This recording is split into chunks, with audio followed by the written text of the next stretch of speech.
Empezamos con la predicación del sermón. El título general es un título ofensivo: perros y puercas. Perros y puercas. Y estamos abriendo la Biblia, 2 Pedro capítulo 2, leyendo del 18 al 22. Perros y puercas. 2 Pedro 2. Y que alguien lea por fin en voz alta, 2 Pedro 2, del 18 al 22. 2 Pedro 2, del 18 al 22. Ahí está el título del sermón, ¿no? Puercas y perros. Aquí tenéis un resumen de todo lo que hemos visto en el capítulo 2 hasta ahora. Os lo enseñé la otra vez, os hice el resumen. Esto es lo que hemos visto sobre los falsos profetas en 2 Pedro capítulo 2. 1. Forman parte de la iglesia visible. 2. Predican herejías negando a Cristo. 3. Siguen disoluciones. Esto habla de libertinaje sexual. 4. Hacen que el cristianismo sea blasfemado por su mal ejemplo. 5. Son ávaros y mentirosos. 6. Siguen los 3 ejemplos de juicio, a saber, los ángeles caídos, el diluvio de Noé y Sodoma y Gomorra. 7. Son sensuales, rebeldes, no se someten a nadie, e irracionales, porque conociendo el juicio de Dios, persisten en el pecado. 8. Abusan de las comidas fraternales y contextos informales para sembrar veneno. 9. Pecan a plena luz del día. Y número 10. Son adúlteros, seducen a las inconstantes. Y os dije, ¿no?, que ven a todas las mujeres en sus iglesias locales como amantes. Luego, en la última exposición, os hablé sobre un hombre que ejemplifica más o menos el espíritu del falso profeta, y aquel hombre se llamaba Balaam y tenía su asna que le reprendía. Hoy tenemos 3 puntos para el mensaje de hoy, y son los siguientes, todos empezando por la P. 1. Palabras, versículo 18. 2. Promesas, versículo 19. Y número 3. Perros y puercas. El título del sermón de hoy: perros y puercas. Así que palabras, promesas y luego perros y puercas. Pues empezamos hoy con el versículo 18, que dice lo siguiente. Primer punto: palabras. Pues hablando palabras infladas, los falsos maestros hablan palabras infladas y vanas, seducen con lujurias de la carne y disoluciones a los que verdaderamente habían huido de los que viven en error. Bien, nos acordamos de que estamos en 2 Pedro capítulo 2, estamos hablando sobre falsos maestros, libertinos, y podemos resumir su forma de predicar en la siguiente frase: ya que estamos bajo la gracia de Dios, podemos ser corruptos, podemos entregarnos al pecado. Ahí está la teología falsa predicada por los falsos maestros de Asia Menor. Versículo 18 dicen que ellos seducían a la gente con palabras infladas y vanas. Por medio de sus palabras altisonantes, seducían a la gente neófita y a la gente inestable. Y destacamos que a lo largo de la historia de la iglesia, estas palabras altisonantes suelen manifestarse de 3 formas: o a través de la superioridad intelectual, o a través de la superioridad moral, o a través de la superioridad espiritual. En cuanto a la superioridad intelectual, el falso maestro es el que siempre te está enseñando nuevas revelaciones a partir de la Biblia. A tal predicador le encanta estar sumergido en los pasajes enigmáticos de la Biblia y siempre descubre cosas nuevas que nadie jamás ha conseguido ver en el texto bíblico. A estos les encanta predicar sobre temas tales como los espíritus encarcelados, los hijos de Dios y las hijas de los hombres en Génesis 6, la numerología bíblica y textos apocalípticos. Se mueven solamente en esta esfera, dándose a conocer como grandes instruidos, y se jactan en su propia sabiduría, diciendo que la iglesia no tiene la misma iluminación que yo. O sea, son falsos profetas. En segundo lugar, tenemos superioridad moral. Personas que a través de ciertas actividades o la abstención de ciertas actividades se creen más espirituales que los creyentes comunes y corrientes. Por lo tanto, pues no comen cerdo, no se cortan la barba, algunos se dejan circuncidar según Gálatas. Hoy día en nuestra época postmoderna bajan las luces, y si las luces no están bajadas, no está el Espíritu Santo en la iglesia, y si no hay una musiquita de fondo cuando la palabra está siendo predicada, pues lo siento, Dios no puede hablar. Son sutileces que llevan a estas personas a despreciar a las otras iglesias del Señor. Es superioridad moral. Y número 3, tenemos superioridad espiritual.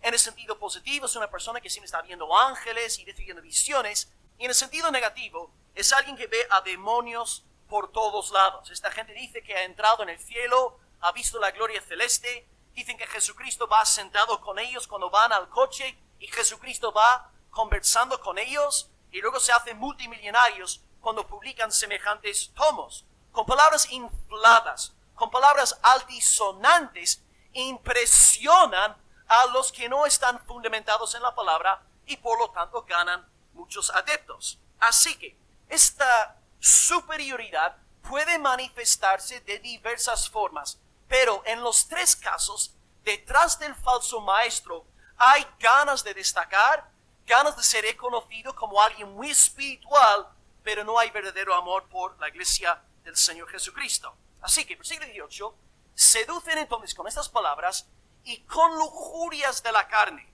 y disoluciones. Todo es carnal, todo apela a la carne, todo se centra en tu grandeza, que tú eres una máquina, que tú eres un ungido de Dios para esta época, que Dios quiere que tú seas un profeta a las naciones, que tú vales mucho, que se trate de ti y de ti. Y siempre están predicando sobre la grandeza del ser humano. Seducen pues por medio de la carne. ¿Quiénes son los seducidos? Pues el versículo nos dice la respuesta, versículo 18, seducen a los que verdaderamente habían huido de los que viven en error. Es gente que se ha apartado del mundo, es gente neófita, gente inestable, que se deja impresionar por estas palabras de los falsos maestros. No obstante, habría que recalcar también que una persona que lleva muchos años en la iglesia puede ser un neófito también.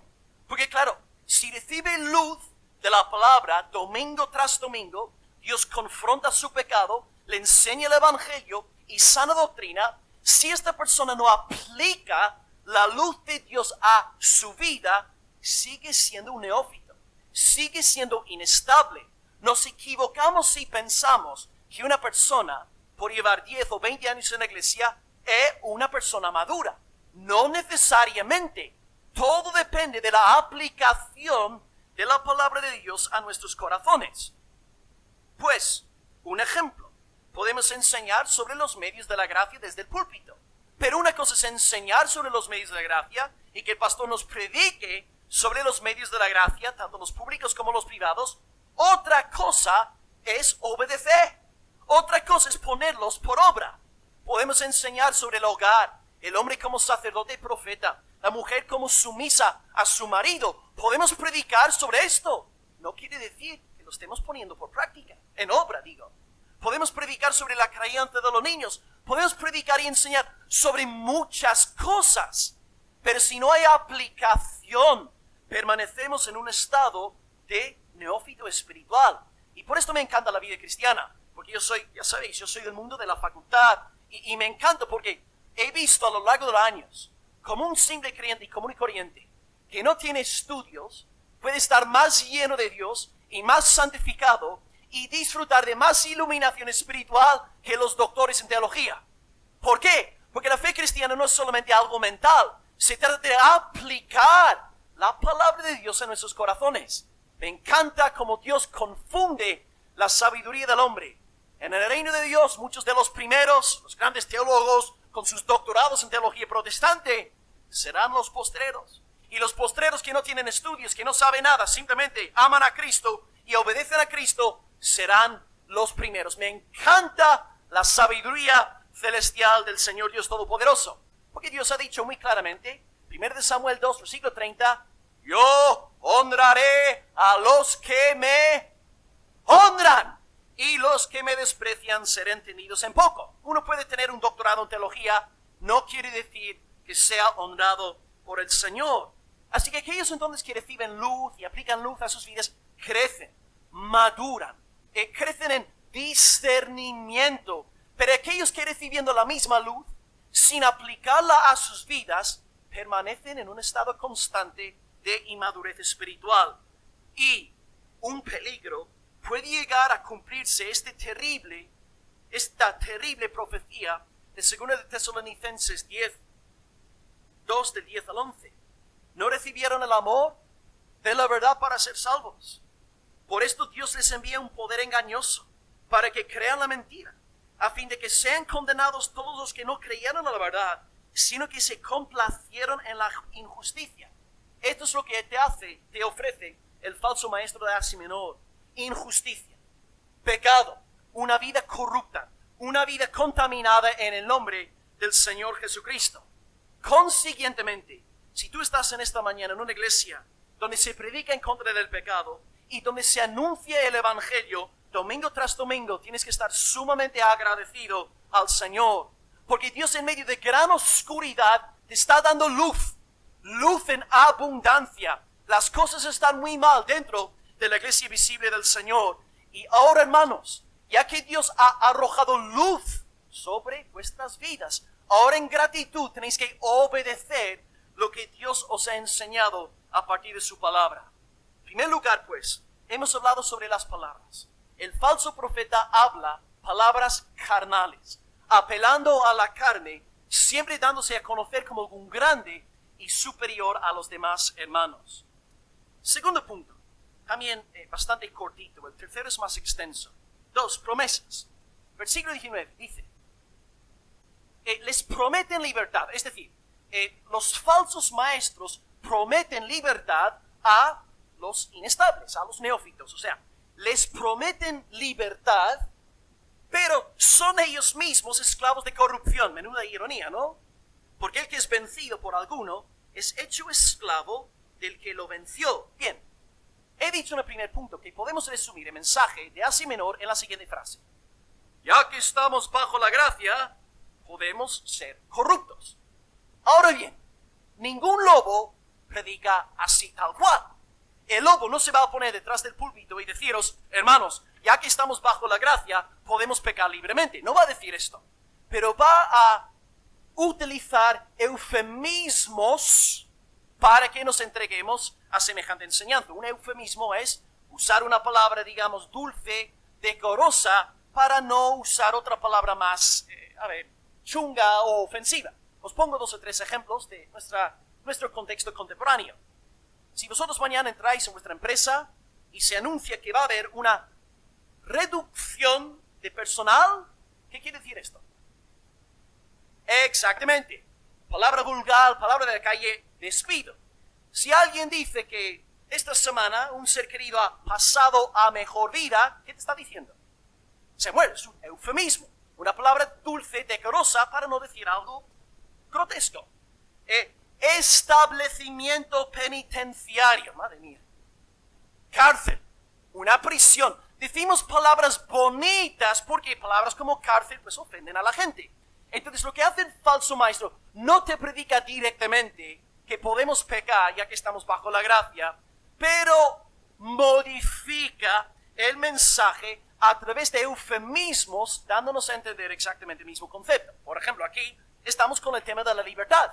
El falso profeta decía a la iglesia de Asia Menor, somos libres, tenemos libertad en Cristo. Está buscando un eufemismo para justificar una vida en pecado. Porque la Biblia sí habla sobre la doctrina de la libertad cristiana. Y tenemos 2 citas textuales al respecto. 1 Pedro 2, 15 al 16. Esta es la voluntad de Dios, que haciendo bien hagáis callar la ignorancia de hombres insensatos. Como libres, pero, y esta frase no la diría un falso profeta de Asia Menor, pero no como los que tienen libertad como pretexto para hacer lo malo, sino como siervos de Dios. Los falsos profetas de Asia Menor decían a la iglesia, sois libres, tenemos libertad en Cristo, pero no añadían la parte negativa del mandamiento. Es decir, aquí necesitamos discernimiento, porque a veces no vas a poder identificar a un lobo tanto por lo que dice, sino por lo que no dice. Un ejemplo de nuestra época, el ejemplo más famoso. Hoy día tú descargas cualquier sermón de YouTube. Dios es amor, Dios es misericordia, Dios es gracia, así es. Pero también Dios es justo, Dios es santo, Dios es un Dios que está irado contra los pecadores. O sea, si solamente predicamos sobre el aspecto bonito de Dios, no estamos cumpliendo con la función apostólica. Pablo también dice exactamente lo mismo en otro texto, Gálatas 5:13. Vosotros, hermanos, a la libertad fuisteis llamados, solamente que no uséis vuestra libertad como ocasión para la carne, sino servíos por amor uno a otro. ¿Veis? El mismo espíritu que estaba en Pablo estaba operando en Pedro. Y el momento que citan la palabra libertad, enseguida explican no libertad para pecar.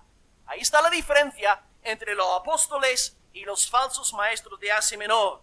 Los falsos profetas decían, somos libres, pero no añadían estos matices con el fin de que el pueblo de Dios anduviese en santificación. Así que somos libres, amén, gloria a Dios, alabado sea el Señor, pero no libres para pecar. Esta actitud se puede manifestar en el corazón de una persona de la siguiente manera. Mira, voy a mentir a mis jefes porque, bueno, sé que el Señor me va a perdonar. Es la teología de Asia Menor. Una persona que está en salud espiritual no razona de esta manera. Una persona que está bien con Dios piensa, ya que estoy bajo la gracia, ya que soy salvo, quiero ser santo y transparente y brillar con la luz de Dios para la gloria de Jesucristo. O sea, estas cosas pueden darse en nuestras mentes y podemos estar andando en las pisadas de los de Asia Menor. Así que somos libres. Pablo dice en 1 Corintios 9:19, yo siendo libre de todos, me he hecho siervo de todos. Pablo una vez más conecta la doctrina de la libertad cristiana con el servicio a los demás. No libertad en el sentido del libertinaje, hacer lo que a mí me da la gana. Aquí tenéis una frase muy famosa, tal vez una de las frases más famosas de la Reforma Protestante. Martín Lutero, en su gran obra sobre la libertad cristiana, dijo, parece una paradoja, dice, el cristiano es libre y señor de toda la cosa y no está sujeto a nadie. Esta parte les gustó a los de Asia Menor. Pero también el cristiano es servidor de toda la cosa y está sujeto a todos. ¿Cómo entender esto? Pues es una explicación de 1 Corintios 9:19. Lutero está diciendo en la primera frase que en cuanto a la justificación, tú y yo somos libres. No podemos ser condenados. Satanás no tiene nada que echarte en cara. Cristo pagó por tus pecados, como dijo el hermano en esta mañana. Por lo tanto, eres libre. No estás sujeto a condenación, no estás sujeto al diablo. Tú eres libre. Pero, ya que eres libre, la segunda frase, santificación. Ahora eres llamado, si de verdad eres libre en Cristo, llamado a servir a tus hermanos en la fe, con el amor de Dios y en el fruto del Espíritu Santo del Señor. Así que el verdadero cristiano nunca piensa, ya que estoy bajo la gracia, voy a pecar porque sé que Dios me va a perdonar. No. El verdadero cristiano dice, ya que he sido salvado por gracia, ya que Dios me ama tanto, ya que Cristo derramó su sangre por mí y su Espíritu está en mí, voy a obedecer al Señor. Así razona un cristiano que está en salud espiritual. Así que la palabra libertad es importante, hermanos, pero tenemos que tener cuidado con esta palabra. En febrero se publicó el tomo de Carlos Osma llamado Solo un Jesús homosexual puede salvarnos. Solo un Jesús homosexual puede salvarnos. Y la palabra más utilizada en aquel libro, además de la palabra amor, la palabra más utilizada en aquel libro es la palabra libertad. Libertad. Y él te va a predicar la doctrina de Asia Menor. Ya que somos libres, ya que tenemos libertad en Cristo, podemos casar una vida LGTBIQ con la fe cristiana. ¿Ves? Hace lo mismo que en Asia Menor. Utiliza un concepto cristiano, pero vacía el concepto de todo su contenido bíblico y produce una libertad basada en el libertinaje. Hace poco, cuando estuve enseñando en Córdoba, me topé con un estudiante, creo que era del tercer, cuarto año de la facultad, y él había estado en una conferencia de su denominación. Yo le pregunté al toparme con él, ¿qué tal la conferencia? ¿Qué tal todo ahí, hermano? Y me decía, bueno, no estaba muy bien, la verdad. Y le pregunté, ¿por qué? ¿Qué había pasado? Y me dijo, mencionaron mucho a Jesús, pero no predicaron a Jesús. Y dice, wow, qué profundo, ¿no? Mencionaron a Jesús desde el púlpito, pero no predicaron a Jesús. Uno puede utilizar la palabra Jesús. Uno puede utilizar la palabra libertad. Pero no quiere decir que esté predicando sobre la libertad. No quiere decir que esté predicando sobre Jesucristo. Y sabemos que hoy día en nuestra época, el Jesús en gran parte que está siendo predicado no es el Jesús de la Santa Biblia. No es el Jesús de la palabra de Dios. Por ejemplo, en el libro de Osma, él llega a decirnos, Jesús nos revela a un Dios que no es juez. Repito, Jesús nos revela a un Dios que no es juez. Pues yo honestamente no sé de qué Jesús está hablando.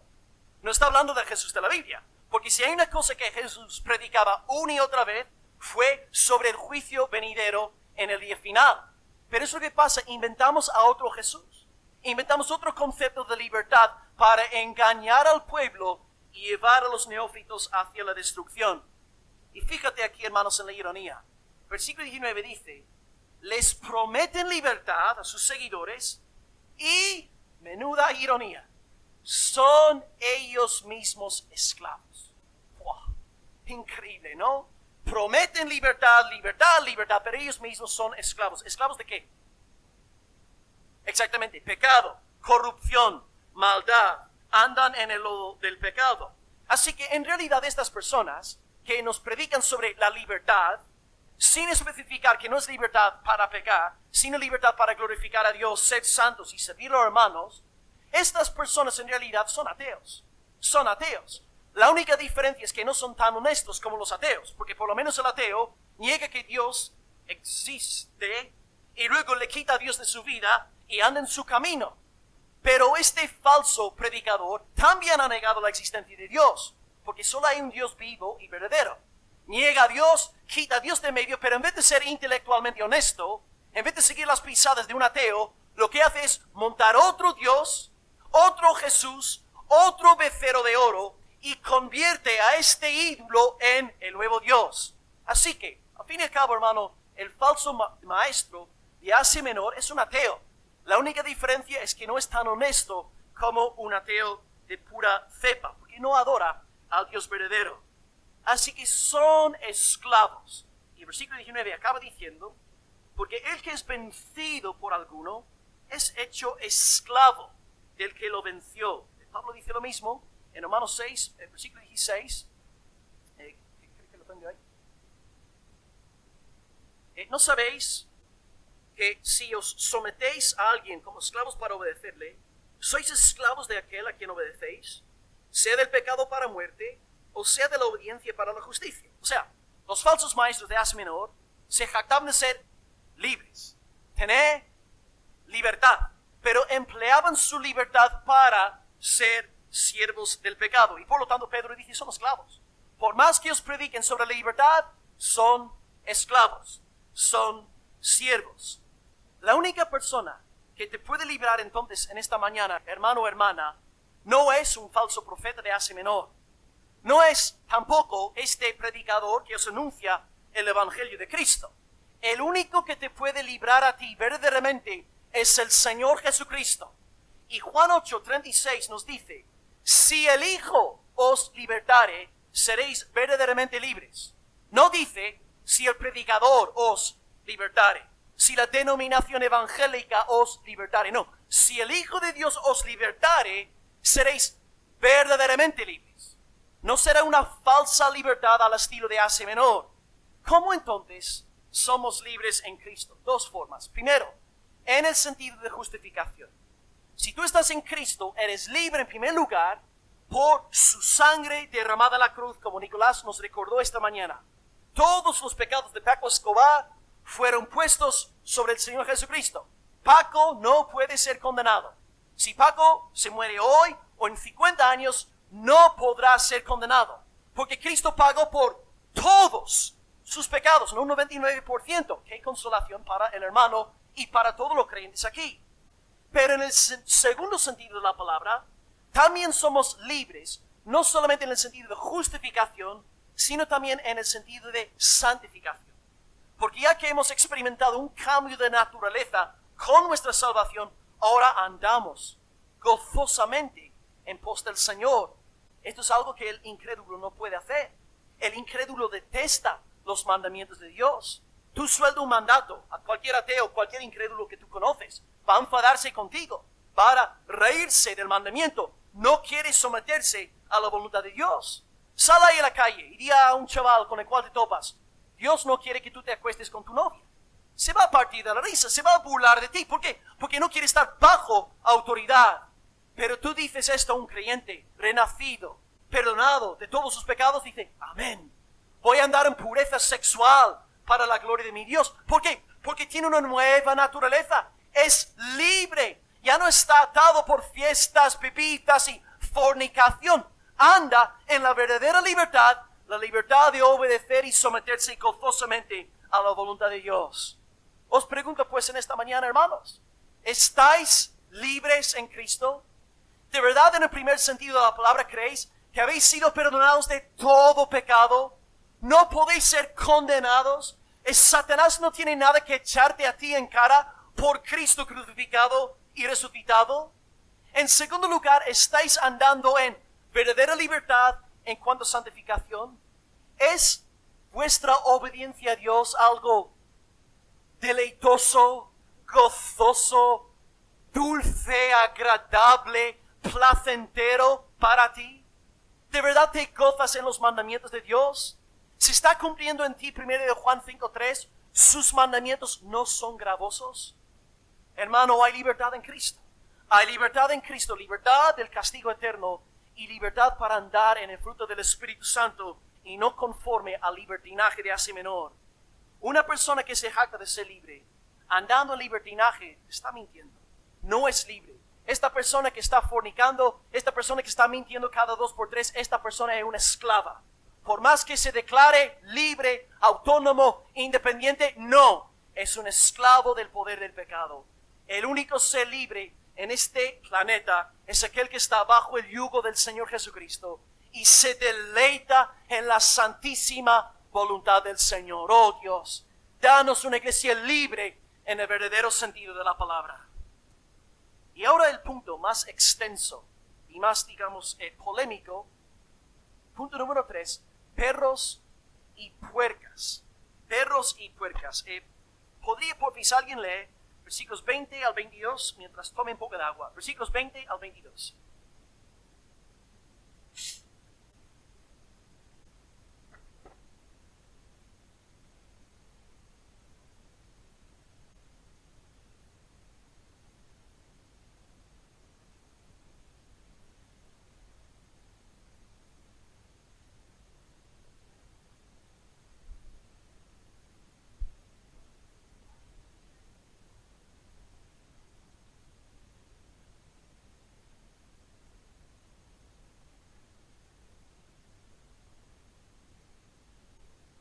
Hasta el 22.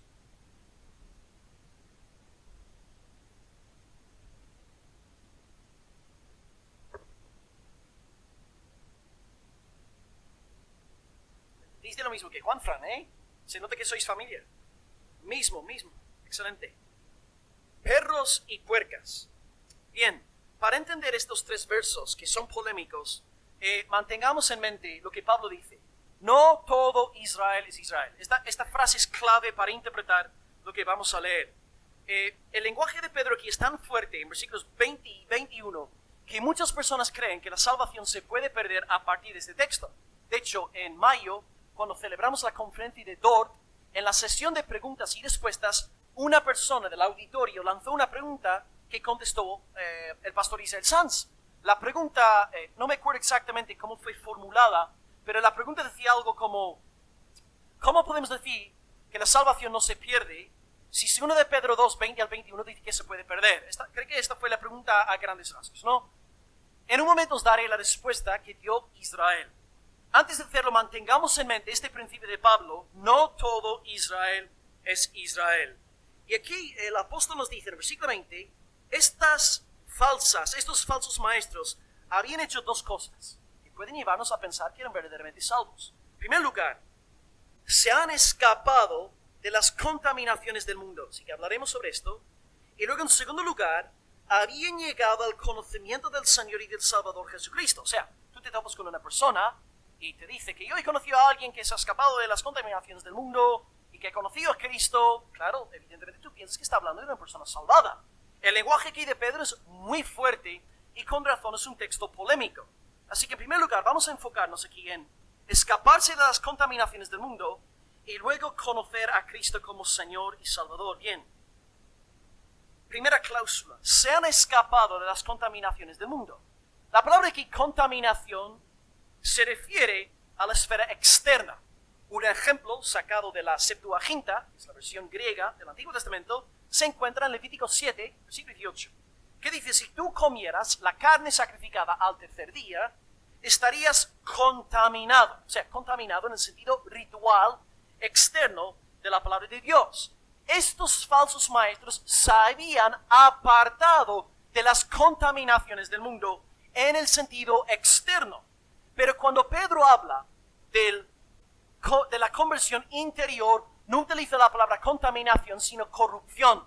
En 2 de Pedro 1, versículo 4, dice que los creyentes verdaderos han huido de la corrupción que hay en el mundo. Contaminación se refiere al aspecto exterior, corrupción es más radical. Corrupción se refiere al corazón. Una buena ilustración para ejemplificar esto es un hombre, no sé si lo conocéis, se llama Demas. ¿Alguien ha oído hablar de Demas? ¿Qué hizo Demas? ¿Se apartó del evangelio por cuál razón? Pablo lo dice explícitamente en 2 Timoteo 4, versículo 10. Demas me ha desamparado amando este mundo. O sea, Demas estuvo viajando con el apóstol Pablo. Pablo mismo creyó que Demas era un verdadero converso. Y trabajaba con Pablo, curaba con Pablo, labraba con Pablo, pero luego a la larga volvió al mundo. Porque amaba el mundo presente. O sea, Demas estuvo no sé cuántos años, porque la Biblia no lo dice, 5 o 10 años con Pablo ministrando, pero luego volvió al mundo. Externamente sí, Demas había apartado del mundo, pero interiormente no, y por lo tanto volvió a las cosas del mundo. Dice Juan, 1 de Juan 2, 19, salieron de nosotros, pero ahí está la clave. Salieron de nosotros porque no eran de nosotros, porque si hubiesen sido de nosotros, habrían permanecido con nosotros. Pero salieron para que se manifestase que no todos son de nosotros. O sea, podemos aquí aplicar el ejemplo de Demas. Demas no permaneció con la iglesia porque no era verdaderamente de la iglesia. No todo Israel es Israel. No eres un cristiano por congregarte el domingo por la mañana. Así que yo digo, hermanos, si el mismo Pablo pudiese ser engañado, si Juan y Pedro también nos hablan sobre el peligro de la apostasía, este peligro sigue siendo muy real en nuestros días también. No sé si estáis al tanto, pero cuando yo me convertí al Señor en el 2002, había un gran líder entre los jóvenes en aquel entonces. Él publicó un libro en el 97 que fue un bestseller, un gran pastor de una mega iglesia. Su nombre es Joshua Harris. Y en todas las páginas anglosajones evangélicas que he visto esta semana, todos hablando sobre Joshua Harris. Empezó la semana pasada anunciando su separación de su mujer y acabó la semana anunciando que se había apostatado del evangelio, se ha dado baja del pastorado, no quiere saber nada más de Dios. Hermanos, cuando yo me convertí, este hombre era el líder de los jóvenes evangélicos anglosajones. ¿Y hoy qué? Totalmente apartado de la fe y no quiere saber nada. Hermanos, yo no os estoy predicando sobre cosas arcaicas. Os estoy predicando sobre cosas que han sucedido esta misma semana. Por estar en la iglesia, por predicar un sermón, no quiere decir que seamos nacidos de nuevo. Hace falta algo más que simplemente apartarnos del mundo en el sentido exterior de la palabra. Esta iglesia lleva, Pepe, si me puede ayudar, 50 años, ¿no? Por ahí.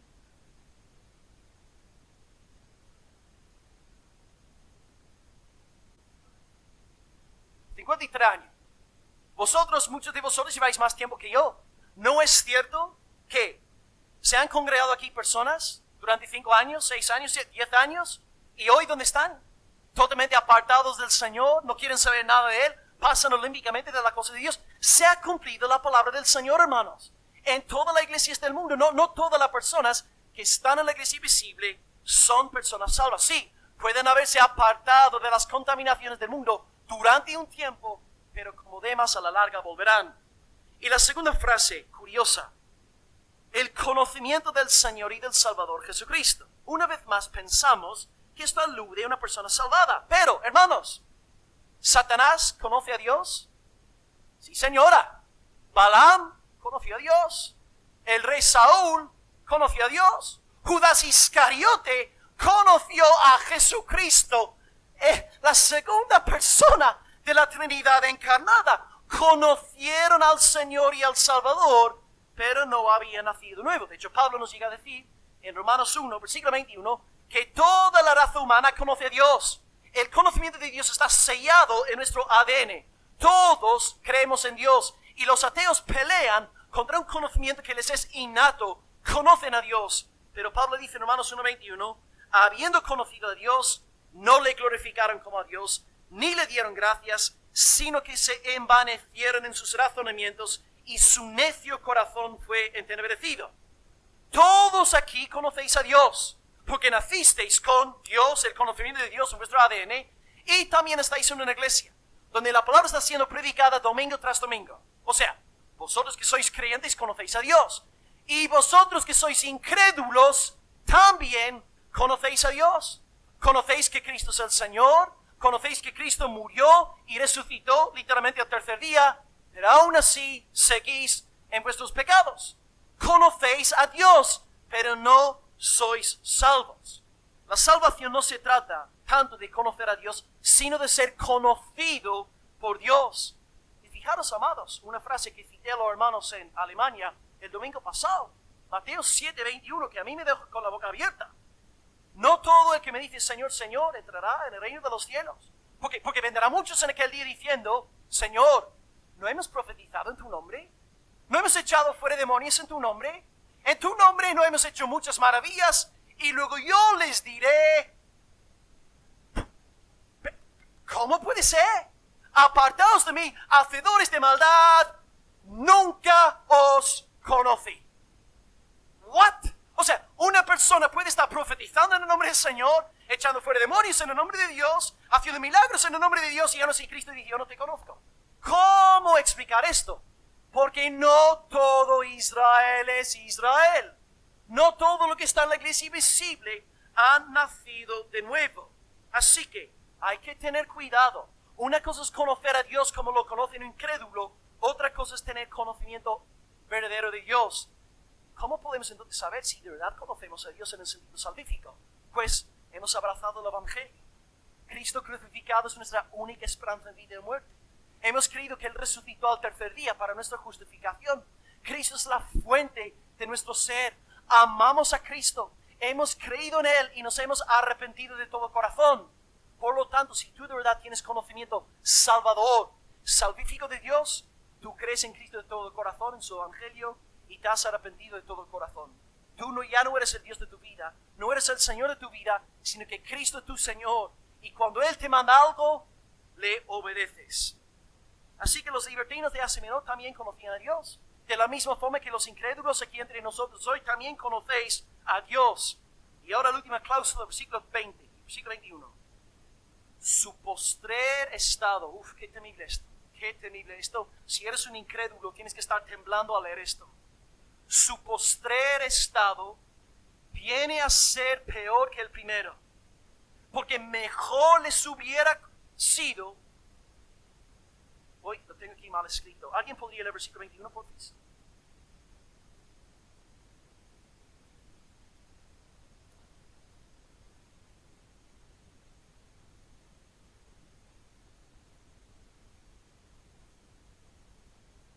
O sea, gente en Asia Menor conoció a Cristo, conoció lo que había hecho, sabían que había muerto, resucitado, sabían que era el Señor de todo, el Salvador del pueblo, conocían a Cristo, pero su postrer estado viene a ser peor que el primero.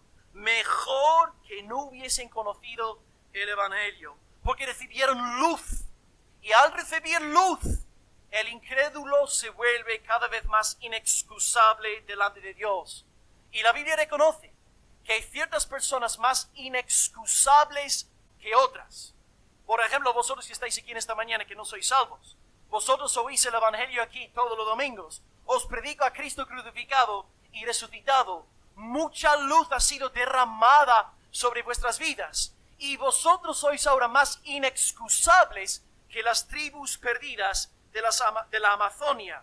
Habéis recibido luz en abundancia. Cristo ha sido anunciado a vuestras vidas. Semana tras semana os digo que los brazos de salvación están abiertos. Entrad en el arca, sed salvos de la ira venidera, pero ahora estáis tan endurecidos como siempre. Y en realidad estáis más duros que antes, porque cada domingo, cuando Dios te confronta con la palabra y te llama al arrepentimiento, tú tienes que pelear, tú tienes que luchar contra la voz del Espíritu Santo y te vas endureciendo progresivamente. Ten mucho cuidado, incrédulo. a no ser que llegue el día en el cual el arrepentimiento no sea más posible. Tu postrer estado será peor que el primero. Hoy haz las paces con el Señor. No esperes otro domingo más.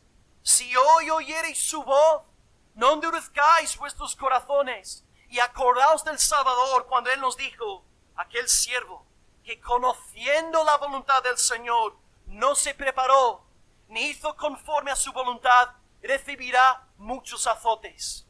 Vosotros que habéis escuchado el Evangelio y habéis sido confrontados con la palabra de Dios, sois más inexcusables que aquellos que nunca han escuchado el Evangelio. El postrer estado del falso profeta, del falso hermano y del incrédulo será peor que su primer estado, porque es más inexcusable. Y todo esto lo podemos explicar a la luz del versículo 22. Y aquí es lo que contestó Israel Sanz a la pregunta. Versículo 22. Les ha acontecido lo del verdadero proverbio. El perro vuelve a su vómito, y la puerca lavada a revolcarse en el cielo. Cuando alguien preguntó a Israel, ¿cómo podemos creer que la salvación no se pierde si 1 de Pedro 2, 20 al 21 enseña que se pierde? ¿Alguien se acuerda de la respuesta de Israel Sanz, los que estuvisteis aquí aquel sábado por la noche? ¿Cómo contestó Israel la pregunta? Exactamente. Él pidió que leyéramos el siguiente versículo, porque tú no puedes divorciar ningún texto bíblico de su contexto. Tú tienes que leer cada frase dentro de su contexto. Y el versículo 22 nos explica que en el versículo 20 y 21 no estamos hablando de gente salvada. Aquí tenemos el ejemplo de un perro y de una puerca. Insultos en el mundo antiguo. Hoy día tenemos perritos en casa, ¿no? Y creo que había algún hermano en la iglesia que tenía un cerdo en casa también, ¿no? Si no me acuerdo mal. Pero un perro se pone detrás del púlpito y tira 15 años predicando y es encima un pastor evangélico con credenciales de Frede. Sigue siendo un perro. Un perro es un perro. Un perro no es una oveja. Un perro no es una gacela del Señor. Entra una puerca en la iglesia y está 20 años levantando las manos, cantando alabanzas con lágrimas en los ojos. Una puerca sigue siendo una puerca. Es cuestión de naturaleza. Y luego interpretamos versículos 20 y 21 a la luz de esta realidad. Que dentro de la iglesia hay gente que sí, se ha apartado del mundo. Sí, gente que conoce a Dios en un sentido intelectual, pero no es gente nacida de nuevo. Son perros, son cerdos, y por lo tanto volverán al lodo y al vómito. Ahora bien, estamos en el siglo XXI. Alguien aquí con tendencias postmodernas puede decir, oye, el pastor Pedro aquí está hablando con un lenguaje muy desagradable.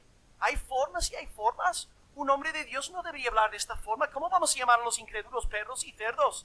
Hay que tener cuidado, Cuidado con ser chulo, hermano, porque aquí no está hablando, bueno, sí está hablando Pedro, pero ¿quién está inspirando a Pedro? Ahí está.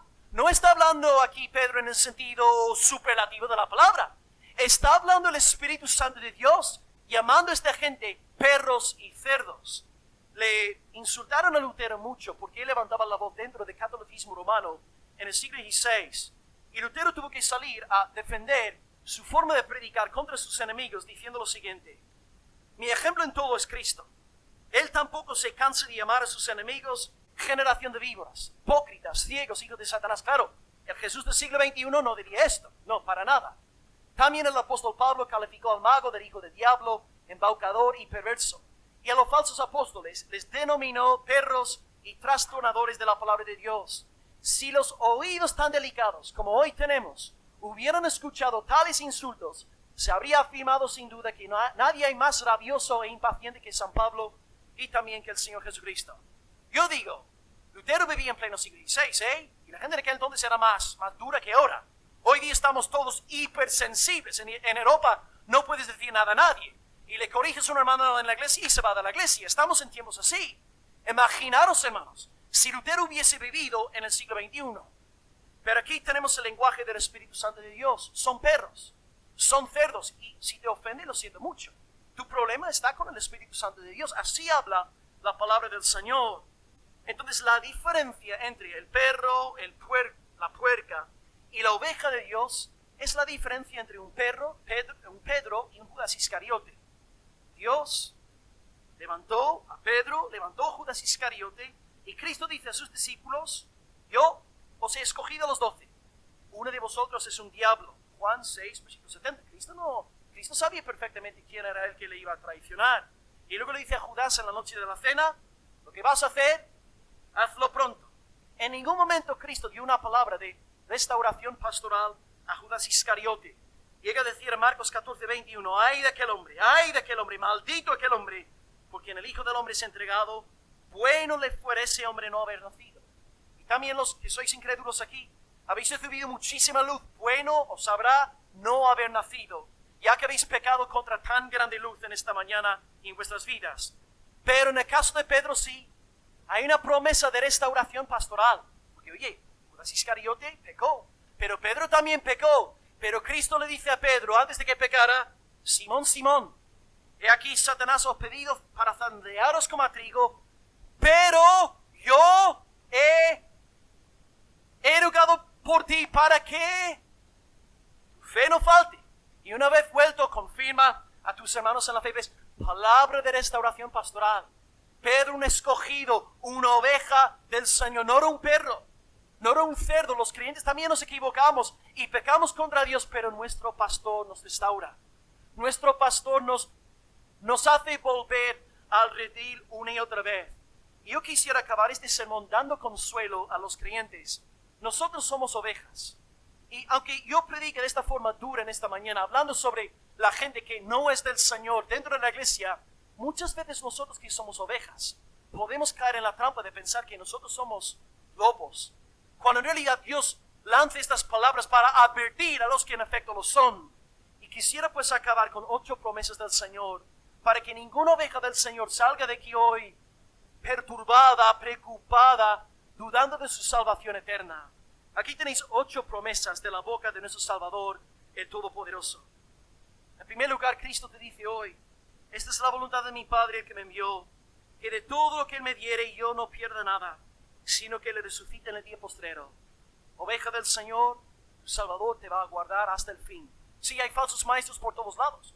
Hay falsos creyentes, hay falsos hermanos. Sí, los hay, pero tú vas a permanecer fiel hasta el fin, porque tu pastor te está guardando. Segunda promesa. Ninguno puede venir a mí si el Padre que me envió no le trajere, y yo le resucitaré en el día postrero. Tu glorificación está garantizada, asegurada. Tú no puedes perderte porque Cristo está velando por ti. Número 3. Mis ovejas oyen mi voz. No, los cerdos no. Y los perros se ríen de mí. Pero mis ovejas oyen mi voz. Y yo las conozco. Y ellos me siguen. Los perros no siguen. Los cerdos no siguen. Pero las ovejas sí. Y yo les doy vida eterna. No vida de 5 minutos o 5 décadas. Vida eterna. Y no perecerán jamás. Ni nadie las arrebatará de mi mano. ¿Quién es más fuerte que Jesucristo? Amén. Por lo tanto, nadie te va a sacar de la mano del Salvador. Promesa 4. Oh, mi Padre que me dio estas ovejas es mayor que todos y nadie les puede arrebatar de la mano de mi Padre. ¿Quién es más poderoso que el Padre? Amén. Gloria al Señor. Seguridad de la salvación. Si yo me fuere y os prepararé el lugar, yo vendré otra vez y os tomaré a mí mismo, para que donde yo estoy, vosotros también estéis. Vamos a estar por los siglos de los siglos con nuestro amado, buen y fiel pastor. No os dejaré huérfanos, iglesia, yo vendré a vosotros. Sí, hay tribulaciones, sí hay falsos maestros, sí hay falsos creyentes, pero yo vendré a vosotros. No os dejaré huérfanos. Y Cristo os lo comprueba de una forma parcial. Antes de que Él venga por segunda vez con el fin de que estemos con Él para siempre, Él os ha dado, ovejas de Cristo, su Espíritu Santo. El Espíritu Santo mora en ti. Y por eso tú amas tanto al Señor. Y por eso cuando pecas, lloras y estás destrozado, porque el Espíritu de Dios está en ti. Y es la garantía de que tú eres un heredero de la salvación eterna. Alabado sea el Señor, Él cumple sus promesas. La penúltima. A los que me diste, yo los guardé y ninguno de ellos se perdió. Alguien luego dirá, ay, pero se perdió el hijo de perdición. Claro, pero Judas era un perro. Judas era una puerca, no era una oveja del Señor. Y número 8. Padre, de los que tú me diste, yo no perdí ninguno. No perdí a Paco Escobar, no perdí a Loli, no perdí a Isabel, no perdí a Raquel, de los que tú me diste a mí, yo no he perdido ninguno, porque mi sangre es eficaz eternamente. Y tú, Padre, no mientes. Tu promesa es fiel e indubitable. Por lo tanto, amada oveja del Señor, ten consuelo en esta mañana. Yo sé que hemos hablado de cosas fuertes, advirtiendo a los incrédulos, pero ovejas del Señor, salid de aquí hoy felices, contentas, sabiendo que vuestro buen pastor está en el trono y Él os va a proteger hasta el fin. Y vais a heredar la salvación eterna, no por vosotros ser ungidos, ni gente dotada, ni gente espectacular, sino por la fidelidad del buen pastor hacia vuestras vidas. Alabad al buen pastor en esta mañana, ovejas de Dios, descansad. Incrédulos, temblad. Pero, una vez más os repito lo que he dicho en múltiples ocasiones, hoy la puerta de la salvación está abierta. Hoy estamos en la época de la gracia. Y hoy tu corazón no tiene que endurecerse más. Hoy, con una mirada de fe en el Salvador, diciéndole, Señor, ten misericordia de mí, tú puedes pasar a ser un heredero de todas estas preciosas promesas. Sé salvo hoy. Clama al Señor y pídele que tenga misericordia de tu corazón. Acabamos leyendo el texto y luego oramos al Señor. 1 de Pedro 2, 18 al 22. 18. Hablando palabras infladas y vanas, seducen con concupiscencias de la carne y disoluciones a los que verdaderamente habían huido de los que viven en error.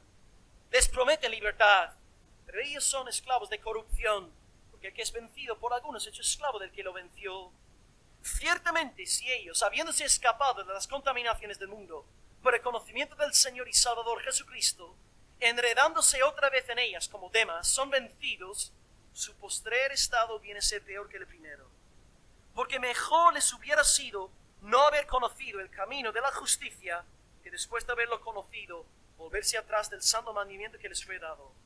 Pero les ha acontecido lo del verdadero proverbio: el perro vuelve a su vómito y la puerca lavada a revolcarse en el cielo. Hoy hemos hablado sobre tres cosas. En primer lugar, palabras. Falso profeta usa palabras carnales centradas en tu ego con el fin de seducirte por medio de su supuesta superioridad intelectual, moral o espiritual. En segundo lugar, hemos hablado de las promesas que dan. Ofrecen la promesa de libertad, pero libertad al estilo de libertinaje. No la libertad apostólica, que es libertad para obedecer a Dios y negarnos a nosotros mismos. Y finalmente hemos hablado de perros y puercas, para que entendamos que todo lo que hemos aprendido en el capítulo 2 se refiere a gente no regenerada. Sí, gente que anda con la iglesia visible, pero hemos explicado que no todo Israel es Israel. Y he querido acabar este mensaje duro consolando a las ovejas, porque muchas veces nosotros, como animales tiernos que somos, empezamos a dudar de nuestra salvación al escuchar mensajes como este. Pero tú, buen pastor, en esta mañana, si tú has pasado de muerte a vida, el que te salvó y te perdonó se ha comprometido con guardarte hasta el fin. El que comenzó en ti la buena obra, la perfeccionará hasta el día de Jesucristo, sí o sí. Oveja del Señor, descansa, gloríate en Él y da alabanza a tu buen, fiel y precioso buen pastor. Oremos al Señor en esta mañana. Gloria a Dios.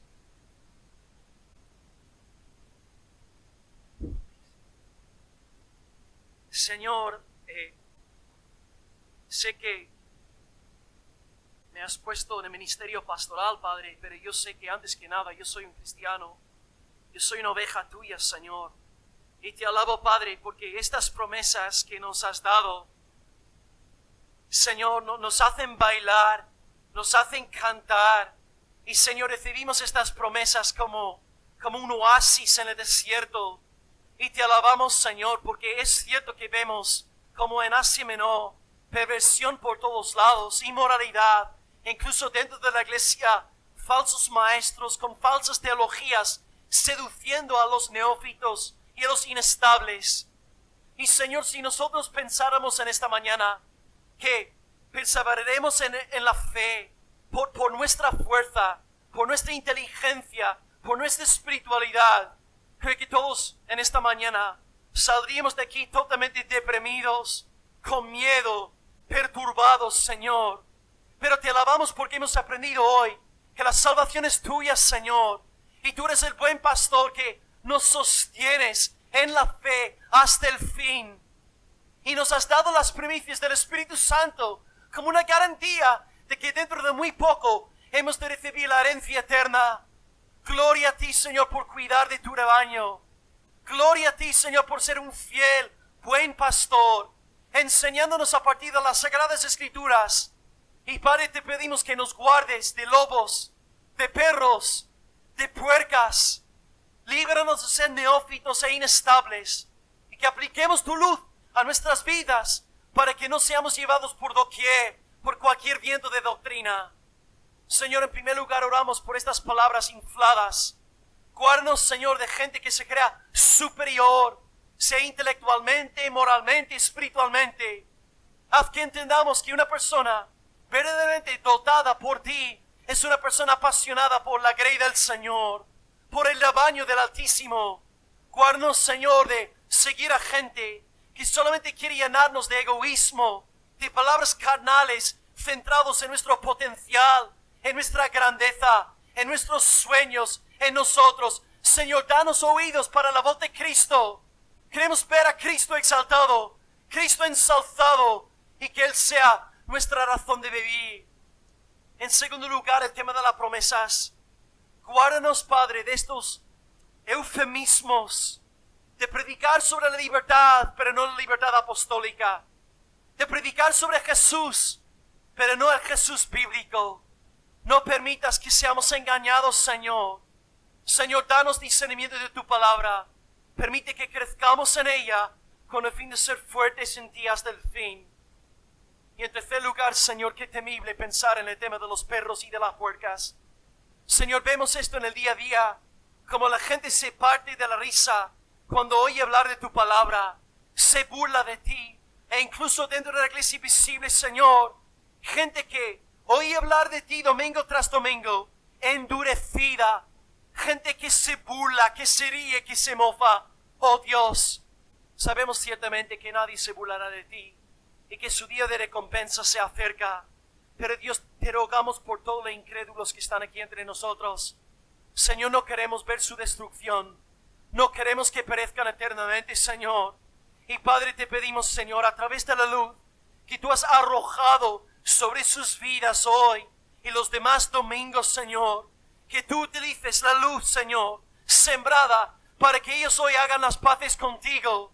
Señor, no permitas que se endurezcan más para que el arrepentimiento ya no sea posible. Guárdalos de pecar contra el Espíritu Santo. Guárdalos de una conciencia totalmente cauterizada, engañada, creyendo la mentira porque no quisieron abrazar la verdad.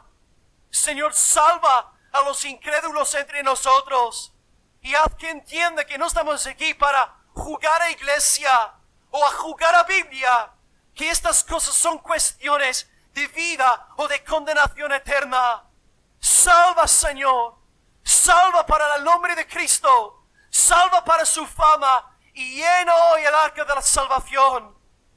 Y Dios, finalmente te rogamos que tú fortalezcas a tus ovejas, que ciertamente algunas pueden estar temblando ante lo que hemos predicado en esta mañana, pero tú eres buen pastor, que nos recuerdas que aunque hables de esta manera, hablas así para despertar a los incrédulos, pero también nos das promesas preciosas de que nos has de guardar hasta el día final. Gloria a ti, Señor. Somos verdaderamente libres, libres porque la sangre de Cristo nos ha perdonado, y libres porque ahora nuestro deleite es hacer tu voluntad. Señor, santifícanos y no permitas nunca que empleemos la lógica de Asia Menor para justificar nuestro pecado. Señor, danos aquí en Genaluque una iglesia santificada, una iglesia purificada, una iglesia amante de ti, una iglesia que toma en serio tus mandatos, no al estilo legalista, sino, Señor, con ganas de alabar a ti por ser nuestro Salvador y Redentor. Oh, encomendamos todo a ti, Señor, y pedimos que sigas dándonos luz, siga alimentándonos de tu buena palabra y siga permitiendo que nos gocemos en ti hasta el día de la segunda venida. Gracias por ser nuestro fiel pastor. En el nombre de Cristo Jesús oramos y el pueblo de Dios dice, amén, gloria al Señor.